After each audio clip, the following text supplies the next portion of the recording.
And we continue at 2:06 in the afternoon on the John Phillips Show. Mr. Randy Wags in Texas. John, it wasn't just karaoke at the LA City Council meeting. Someone got a good old-fashioned kicking out. Good morning. You have 1 minute. First of all, I'd like to thank local law enforcement for keeping the feds away. They did a good job.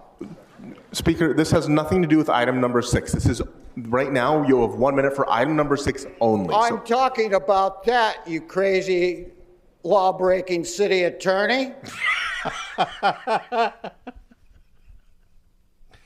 Well, he got real angry real fast. Because they're the ones responsible for trying to stop this while you eat up my time with your BS. I almost got killed at the Roybal building because the feds didn't have security there. You're talking about taggers? They tried to push me down the stairs, and you'd have had martial law, you dumb dude. You're breaking the Brown Act all the time. So this has nothing to do with the item. You've been warned already. So And this is your guess final what? warning. You're facing 5 years of elder abuse, and you, So Nazarian, you're forfeiting too. your time because you have failed to adhere to the warning. Let's go to the next speaker. You are now disrupting this meeting. This is your first and only formal warning. Please do not disrupt this meeting. You know, you watch Channel 35 and you watch these public hearings at the LA City Council. I feel like Jerry Springer never died. And you'd have had martial law, you dumb dude. 800-222-5222 is the telephone number. 1-800-222-5222. It is our pleasure to welcome our next guest to the program, who has a much cleaner mouth than that guy. She is a contributing editor for City Journal, and she is a fellow at the Manhattan Institute. She has a brand new piece out for City Journal titled Trump's Unapologetic Defense of the Rule of Law. Heather McDonald, welcome. Thanks for having me, John. Well, thanks so much for stopping by. So, of course, Los Angeles has been knee-deep in riots, really, for a week and a half or so now. And there's so many fascinating aspects of what went on in the streets and the government's reaction to it. But one of the things that stands out to me that was particularly a head-scratcher was when you'd have these politicians on. Maxine Waters did it. Judy Chu did it. They all did it. But Maxine Waters was probably the grossest example, where she's on TV and she's saying, there's no violence. That never happened. No one got out of hand. Everyone protested peacefully. No one broke the law. The LAPD has everything under control. There are no problems here. And she's in one part of the screen. And then in the other part of the screen, they show the cars on fire. They show the cops hiding underneath the freeway. They show the freeway shut down. They show graffiti everywhere, bricks being thrown, pieces of sidewalk being thrown. All the things that she's claiming are not happening are literally happening on the screen as she's saying that. And one after another went on TV and did the same thing. And it was just shameless, but they stuck with the script until they finally switched, and they all transitioned at once, where they moved away from that and they said, well, it's just a couple of blocks. It's just one part of town. It's really no big deal. The media is overblowing it. What do you make of the fact that they were willing to go on TV and say those demonstrably untrue things as they were being disproven by the B-roll that was rolling at the same time? Well, it raises a question, John, of how much rioting is too much rioting and how much is just right. You know, we are defining deviance down and saying, well, there's a certain amount of homicidal attacks on officers, throwing concrete at California Highway Patrol officers from freeway overpasses, loading up firecrackers with broken glass to try and maim and blind police officers, that a certain amount of that is okay, and then at some point it passes the line. This type of excusing of violence is absolutely catastrophic to civilization, but it's also not surprising coming from California politicians, because we have been excusing violence and law-breaking for decades here in this state, whether it's the sanctuary city policies that say to LAPD jails and California state prisons, you may not cooperate to allow illegal alien criminals to be picked up by ICE, deported. Instead, you will defy federal law enforcement requests and release thousands. I mean, California has released 13,000 illegal alien criminals in 3 years alone back onto the streets who could have been and should have been deported, getting them out of the hair of local law enforcement.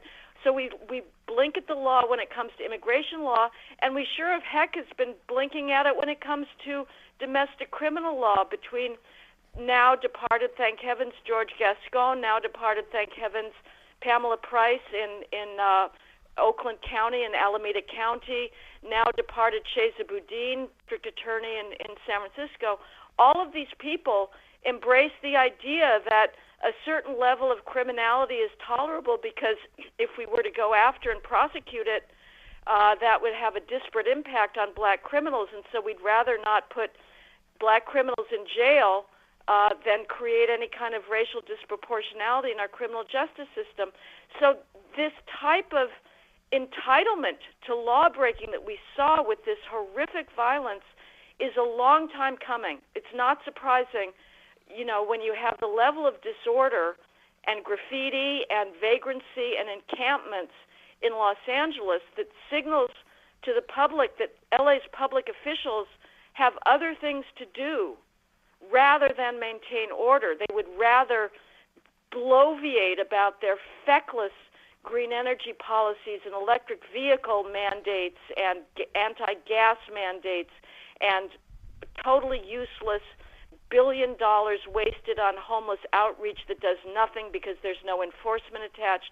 They would rather do that than protect law-abiding citizens from violence and property damage, which is their only purpose in life. If they cannot do that, they should be out of here.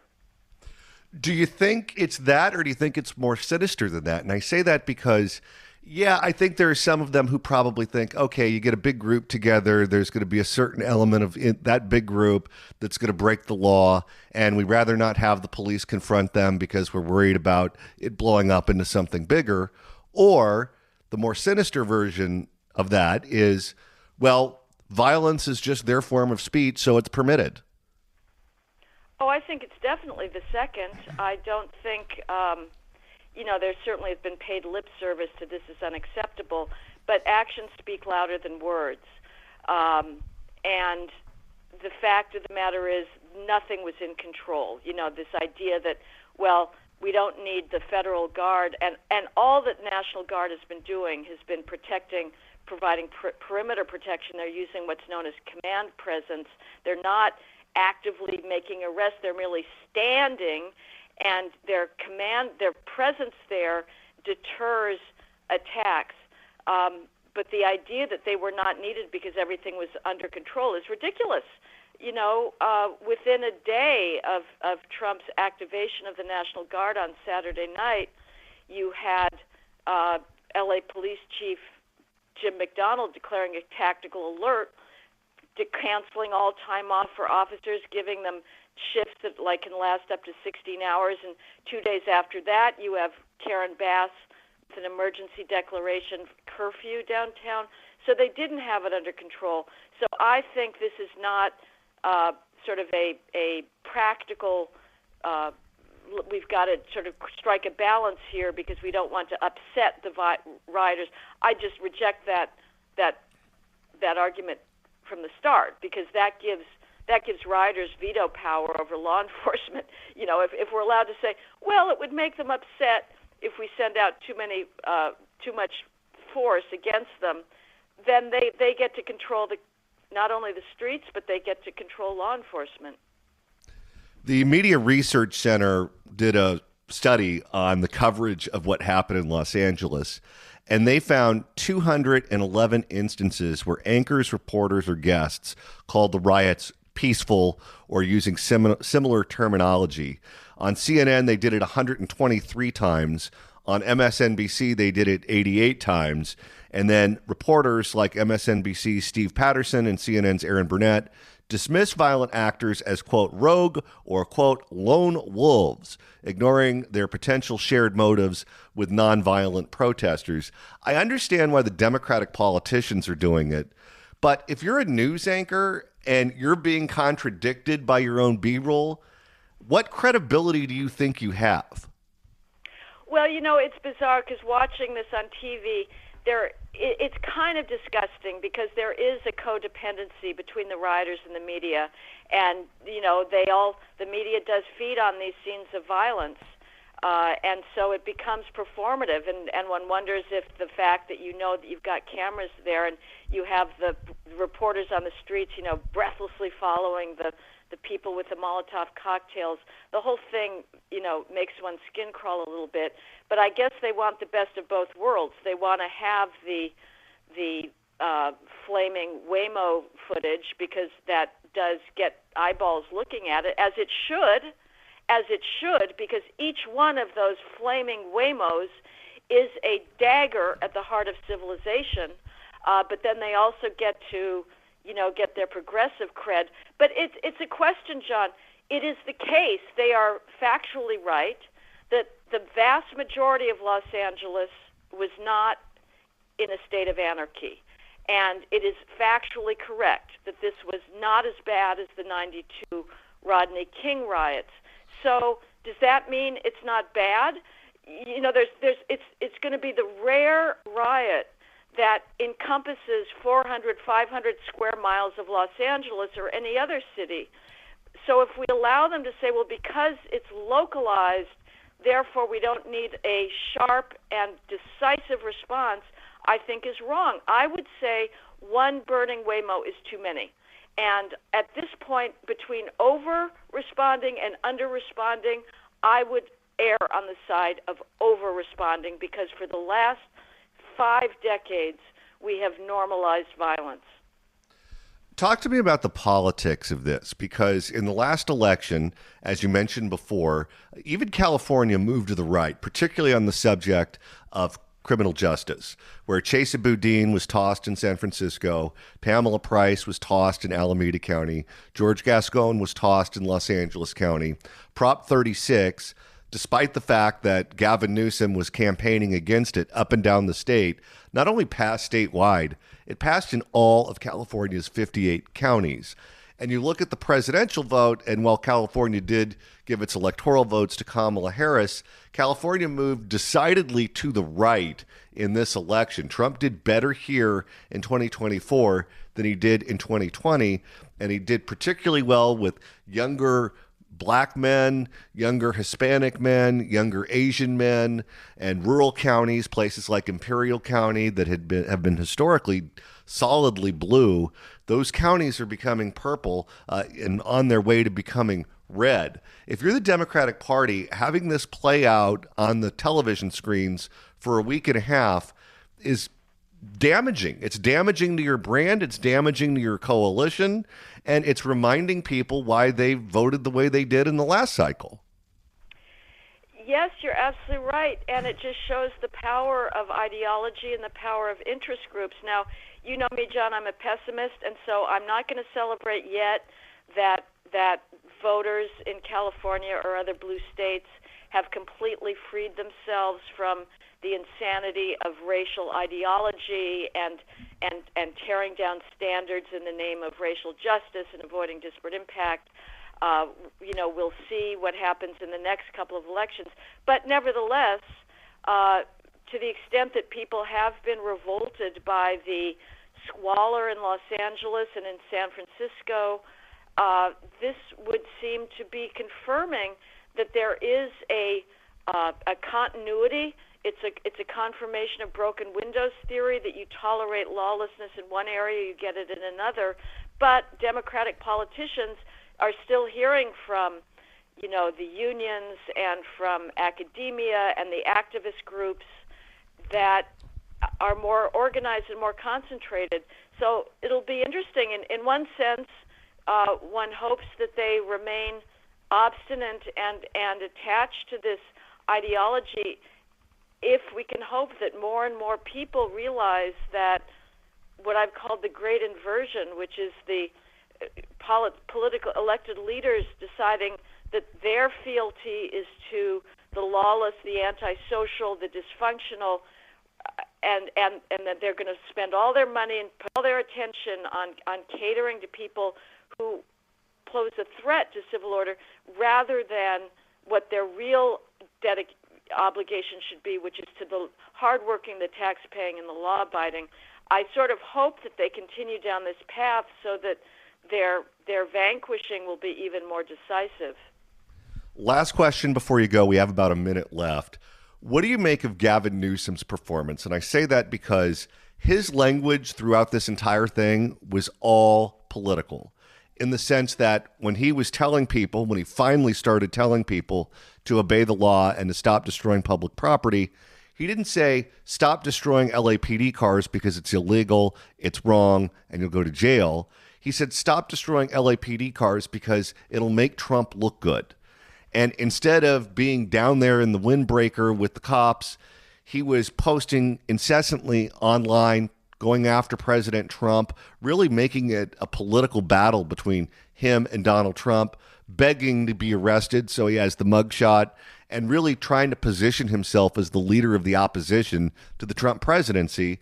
All of that took precedence over him leading the state through a riot. Well, he's obviously got very, very fervent presidential ambitions, and to be honest, his message makes sense to the left. You know, there is a coherent narrative that you can put together if you're completely anti-Trump and believe that he has malice at heart, that you can connect the dots, and it's not crazy to say that there's been a set of actions here which are pushing the limit on law and order. Now, I think that many of them can be justified, but he's managed to seize this moment, just as the way Trump seized it. Let's be honest, both sides are opportunistic. Trump was looking for an opportunity to prove his law and order street cred, and California gave it to him. I don't blame Trump for seizing that. And Newsom finally has, we're seeing before our eyes the destruction of democracy. That's going to be a powerful message in the presidential election, especially for people that weren't in Los Angeles, that may not have been paying attention and don't realize that downtown LA, already a ghost town, it's going to take a very long time. Who's going to go voluntarily to downtown to a restaurant in a place that is completely graffiti covered and where there's been this recent outbreak of violence? Heather Mac Donald, fellow at the Manhattan Institute, contributing editor to City Journal. Her latest piece is Trump's Unapologetic Defense of the Rule of Law, and author of The Diversity Delusion, How Race and Gender Pandering Corrupt the University and Undermine Our Culture, available online at Amazon.com. Heather, thanks so much for stopping by. Thanks, John. It's the John Phillips Show. If you'd like to email the show, you can do so at johnnydon'tlikeshow@gmail.com. That's johnnydon'tlikeshow@gmail.com. And Randy, with the end of the show quickly approaching, if you want to continue listening to us after we sign off at 3, that's easy to do. All you got to do is search for The John Phillips Show wherever you get your podcasts, whether it's the Apple Podcasts app, iHeart, or Spotify. Search for The John Phillips Show, hit subscribe, you can download all the episodes. And you think that would be plenty of ways to get this show, but we wanted to do more. But it just didn't feel big enough. So you can also do a Google on the YouTube, and you can find all the shows there, like and subscribe, and share with your friends. Google it. In the meantime, what do you say we make a couple of listeners very happy?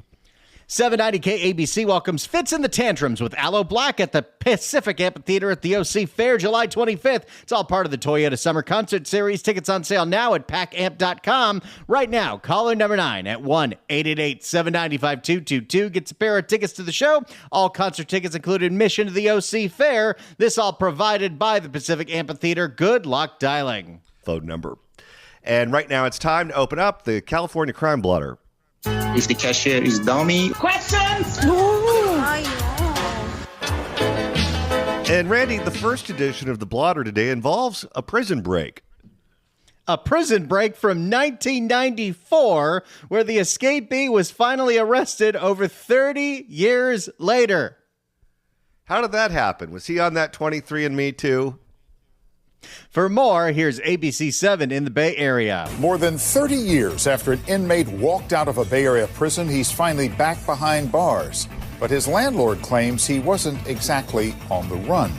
Good evening. Thank you for joining us. I'm Dan Ashley. This is a bizarre case we'll start with here tonight. A man convicted in a massive marijuana growing operation escaped the federal prison in Dublin back in 1994. At some point, he moved back to the very same area where he was first arrested. And just days... I mean, at some point, you just assume that, okay, they've called off the search. It's been 10 years. It sounds like this guy's life went full circle. At some point, he moved back to the very same area where he was first arrested. And just days ago, the U.S. Marshals arrested him in Nevada City. ABC 7 News reporter Tim Johns explains how they tracked him down.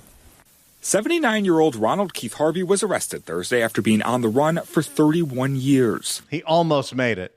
Oh, yeah. 79 years of age. Back in 1994, Harvey escaped from the FCI prison in Dublin after he was convicted of running an illegal marijuana farm in the years prior. He wasn't cultivating a small amount. He was arrested with 600 plus plants and firearms. So it was a pretty large-scale operation that he was running. Just to think, if he got arrested for that crime in the mid-2010s, he would have not even gotten jail time. That's right. Well, maybe if he was loaded up with guns. Deputy U.S. Marshal Cruz Moya is the person who's been in charge of Harvey's case. He says his team got... I've been tracking this guy down for 31 years. He's my white whale. Where did they find him? At Denny's at 4 p.m. having dinner? He says his team got a new lead earlier this year that ultimately led them to Harvey's location. It does happen. There are some people that are better than others at absconding justice and just going on the run. Harvey was arrested in Nevada City, about 60 miles northeast of Sacramento. He had been living there with a woman named D.V. Brown since October. Brown, who says she casually dated Harvey about 35 years ago, said she had no idea he had a warrant out for his arrest. Wait a second. So he gets out of prison, he starts running around the country, and he finds the woman he was shacking up with 35 years ago? The guy went back to his old lady. In fact, Brown tells us she checked in with the Nevada County Sheriff every month to see if Harvey had an outstanding warrant. Wait a minute.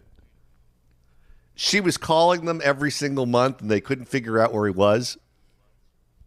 Brown, who says she casually dated Harvey about 35 years ago, said she had no idea he had a warrant out for his arrest. If that's true, then why was she constantly checking with the parole office? And wouldn't that be a tip-off? In fact, Brown tells us she checked in with the Nevada County Sheriff every month to see if Harvey had an outstanding warrant. She spoke to ABC 7 News by phone after U.S. Marshals showed up at her house to take Harvey into custody. You didn't think that would put him on the radar? Wait a minute. So she was living with a man who was on the run from the feds, and she was calling them every single month to find out if they wanted him back.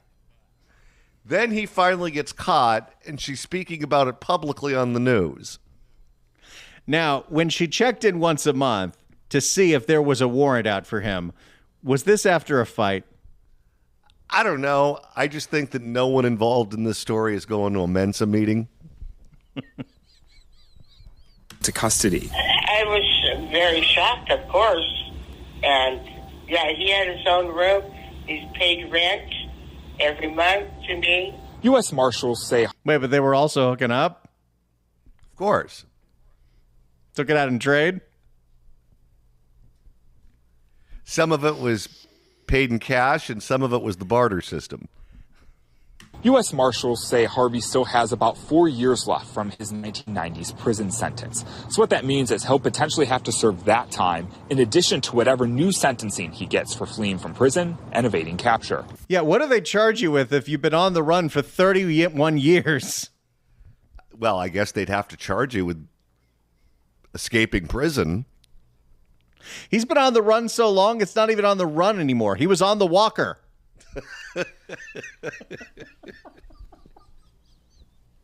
Moya says law enforcement is unsure of where Harvey might have been living prior to moving in with Brown, but he tells us he's just happy they've recaptured their man after all these years. One thing about the Marshal Service is that we will find you, no matter how long it takes. In San Francisco, even if it takes 3 decades. Well, if you're the feds and you know budget cuts are pretty much coming to every department. What do you think it must cost to keep a 79-year-old in prison with all the medical and all the problems that elderly people have? If he's living out on the streets, that's Medicare's problem. If he's in the prisons, it's the Bureau of Prisons problem. How many people at the U.S. Marshal's Office have retired in the last 30 years knowing that they never were able to catch this one guy? And they finally got him. Although, if the girlfriend called every month, should it really have taken this long? Well, there you go, Johnny. That's the tale of the 31-year fugitive finally caught in Nevada City. All right, Randy, it's time to reopen the blotter. If the cashier is dummy. Questions? And this edition takes us to the bakery. A bakery in the Castro got broken into, and apparently they melted the glass. Not again. And yes, they've been broken into before. For more, here's NBC Bay Area. Growing frustration for a popular San Francisco bakery once again targeted by thieves. This time, the owners say the burglars took some extreme steps to get past security glass that they installed. What are you getting out of a bakery? Some croissants? Maybe they wanted to steal a sourdough starter. Could be. That they installed to deter break-ins. NBC Bay Area's Sergio Quintana spoke with the owners about the crime and what they're considering to prevent future burglaries. At La Marais Cafe in San Francisco's Castro neighborhood, customers this weekend likely noticed an unwelcomed addition, a boarded-up window near one of the main doors. I love the fact that the focus is on the shopkeeper and what the shopkeeper needs to do to stay safe. We've just given up on punishing crime, so now the shopkeepers have to have bulletproof glass and reinforced doors and, I don't know, a moat filled with alligators. This is where owner Patrick Ascaso says burglars broke in Friday night. The people who did this kind of melted the glass. I don't know how they did, but... What, do they bring a blowtorch to this thing? They must have. So you've got professional thieves from Chile using blowtorches in Southern California to break open the safes of jewelry stores, stealing millions of dollars in one hit. And you have thieves with blowtorches in San Francisco breaking into a bakery. For a Danish. The glass was basically melted, and then they broke through the glass and took the tablets and left. Ascaso says he does have security camera video inside the restaurant, but says it was too dark to see anyone when they got in. He says what's even more frustrating is this isn't the first time they've been burglarized. One of the reasons why this weekend's bandits didn't make off with more than some tablet computers is because during the last break-in several months ago, the safe was stolen from the basement.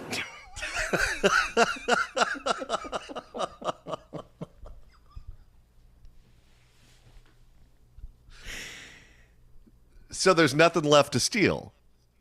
If there's one thing that I have learned from covering the crime blotter in the state of California for the past 5 years on this show, it's that safes are not safe. No, there's no point. There's no point in having a safe. Whether it's the jewelry store safes that got blown in with the blowtorch, or it's Karen Bass's gun safe, nothing in a safe is safe. And by the way, for all of you geniuses out there that are thinking about robbing a bakery so you can steal the tablets, electronics are basically worthless the moment they come out of the box. A used laptop is useless. A used tablet is useless. What could you possibly get for an old tablet on the black market? Over the last several months, police and the mayor have noted the drop in crime in the city, but that sentiment tends to be a hard sell when you're the victim. David Burke is the police liaison for Supervisor Raphael Mandelman. He says part of the reason crime is down is because business and homeowners have installed more outdoor security cameras and lighting, giving the police more to work with when a crime happens. The people who do this are organized. What they do for a living is that they burgle. And we love to arrest burglars. I didn't know that was a term. They burgle. Well, there's a lot of burgling going on. The people who do this are organized. What they do for a living is that they burgle. And we love to arrest burglars. Sometimes just some of these burglars come from a long line of burglars. Their fathers were burglars. Their grandfathers were burglars. Then shouldn't we have sent him to Australia? Sometimes just the images of a backpack, a certain kind of shoe, a certain type of jacket, we're able to say, well, we know this is a known burglar to us. We're told replacing the tempered glass window at the Castro Street location will cost hundreds of dollars and take a while. Don't call for insurance. Nope. The cafe is also considering another addition to their Castro store. In an effort to try to prevent any future break-ins, they're actually considering installing wooden shutters like the ones that they have set up at their Sutter store location. For the last 2 years, we have not had one. Wow, So they've it been that definitely- effective. Yeah, they have been very effective. Yeah. Where in the past, we will have this window broken, every 6 months. Every 6 months, this bakery is getting broken into. And that's not a horrible neighborhood. He's just checking with the landlord at their Castro location to make sure they can do it. In San Francisco, Sergio Quintana, NBC, Bay Area News. There you go. Castro Bakery gets burgled. And now all of these businesses, including corner bakeries, are going to be built with the same security procedures as an armored vehicle that a drug lord would have in South America. But crime's going down in this state, they say. And Randy, there's a new poll that just dropped regarding the 2028 Democratic presidential primary with some shocking results. I can't believe they're polling this already. Can we get a break? This is a Morning Consult poll that was done on June 15th, so just a couple of days ago. In the new 2028 primary poll, coming in the bottom here, Josh Shapiro, the governor of Pennsylvania, at 2%, Cory Booker at 3%, Mark Cuban at 4%, Tim Walz at 4%, Pete Buttigieg at 7%, AOC at 7%. In second place, Gavin Newsom at 11%, up 6 points from the last time they polled this. Second place to only Kamala Harris with 34%. And right now, this far out, these polls essentially just measure name ID more than anything. And Gavin Newsom is all over the news media, and it is benefiting him politically because people now know his name. And Democrats identify him as someone who's fighting with Trump in the news every single morning. And you look at these other Democrats who are on there. Josh Shapiro, we really haven't heard much from since he was on the short list for Kamala's VP. So no one knows who he is. Tim Walz, everyone knew who he was during the last campaign, but he hasn't done much since then. But Gavin Newsom, he's in the news all the time. It's by design. And because he's being rewarded for what he's doing, expect to see more of it. Because if anything, this is something that is going to keep him top of mind of Democratic voters. And if there's not a fight going on between him and Donald Trump, he's going to start one. And I think this is the reason you're seeing others copying what he's doing. This is why Padilla pulled his stunt, where he got arrested at the Kristi Noem press conference. There was, I think, a city official in New York City that got arrested today. They're all trying to get their mugshot. They all want to be arrested because they know it'll generate attention for them. And if you're in state office or local office and you're trying to move up the food chain, it's really hard to cut through the noise. You think about how politicians would do this historically, and the answer was you get your name in the newspaper. You offer a quote to the newspaper, and people read your name on a daily basis, and then they start to remember it. They start to get to know you. You make yourself available to the television programs and the radio programs. People hear your name, and your name ID increases. You get on the right committees so that people who pay attention to whatever subject the committee deals with know who you are. But all of that has kind of gone out the window. You can be in the newspaper every day and still be totally anonymous because there's so much going on between the internet and the smartphones and the apps and TikTok and social media and everything that's going on around us. It's really hard to pay attention to what some politician in a different city is doing. But what Gavin Newsom has done is he has created conflict between himself and the man that all the Democratic voters hate. And every day he just has to come up with a new storyline. One of the callers into the program a couple days ago compared it to reality TV. And that's really what it is. And if Gavin is going to be the one with the interesting storyline, he has to be throwing Chardonnay in someone's face every single day. It's horrible if you live here and you expect your governor to do his job, because it's not as if we're without problems here. We have 1,000,001 different problems, but we have an absentee landlord. And if the absentee landlord gets better rewards for ignoring all of his problems and dealing with the drama, then that's all he's going to do. We're not going to have a governor for the next 2 years. We're going to have a man who is on a publicity tour, who is trying to make himself the leader of the resistance, the leader of the opposition, the Democratic opposition to Donald Trump. That's what Newsom is doing right now, and it looks like Democratic voters are responding very well to it. Whether or not these numbers will hold, who knows? I think that Kamala Harris's numbers are inflated right now, which means there's a lot of votes out there to collect, and Gavin Newsom certainly has his eye on all of them. All right, that's going to do it for us today, but we'll be back tomorrow at noon for another edition of The John Phillips Show.